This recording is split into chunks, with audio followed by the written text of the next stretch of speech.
ನನಗಂತೂ ಇಂಥ ಪರಿಸ್ಥಿತಿ ಬರ್ತದೆ ಅಂತ ಅಂದ್ಕೊಂಡೇ ಇರಲಿಲ್ಲ.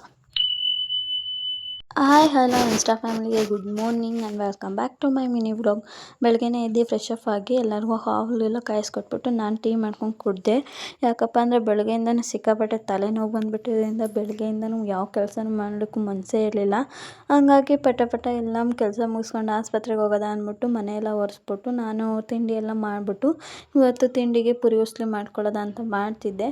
ಇದನ್ನು ನೀಟಾಗಿ ತೊಳಿಲಿಲ್ಲ ಅಂದರೆ ಮಣ್ಣೆ ಸಿಗುತ್ತೆ ಬಾಯಿ ತುಂಬ. ಅದಕ್ಕೆ ಫಸ್ಟ್ ನೀಟಾಗಿ ತೊಳೆದು ಆಮೇಲೆ ಒಗ್ಗರಣೆ ಎಲ್ಲ ಹಾಕ್ಬಿಟ್ಟು ನಾನು ನನ್ನ ಮಗ ಕುತ್ಕೊಂಡು ತಿಂಡಿ ಮಾಡ್ಕೊಂಡು ರೆಡಿ ಆದ್ವಿ.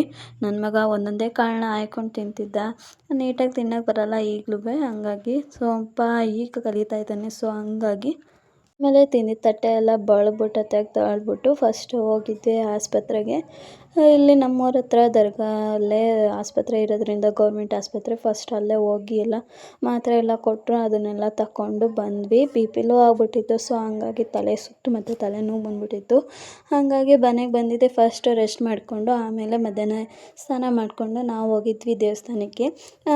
ಬರೋ ಮಂಗಳವಾರ ಹಬ್ಬ ಇರೋದ್ರಿಂದ ಇವತ್ತಿಂದ ಅನ್ನದಾನ ಸ್ಟಾರ್ಟ್ ಮಾಡ್ತಿದ್ರು. ಸೊ ಹಂಗಾಗಿ ಇವತ್ತು ಅನ್ನದಾನ ಮಾಡ್ತಿದ್ರು. ಹಂಗಾಗಿ ಬೆಳಗ್ಗೆನೇ ಎಲ್ಲ ಕೆಲಸ ಮುಗಿಸ್ಕೊಂಡಿದ್ದೆಲ್ಲ, ಹಂಗಾಗಿ ಸ್ನಾನ ಮಾಡ್ಕೊಂಡಿದ್ದೆ. ಫಸ್ಟ್ ಹೋಗಿದ್ದು ಊಟಕ್ಕೆ. ಯಾರ್ಯಾರು ಊಟಕ್ಕೆಲ್ಲ ಬಂದು ಊಟ ಮಾಡ್ಕೊಂಡು ಹೋಗಿದ್ರು ಸುಮಾರು ಜನ. ಆಮೇಲೆ 4ನೇ ಪಂಕ್ತಿಗೇನೋ ನಾವು ಹೋಗಿ ಊಟ ಎಲ್ಲ ಮಾಡಿಕೊಂಡು, ಊಟ ಮಾತ್ರ ಸಖತ್ತಾಗಿತ್ತು.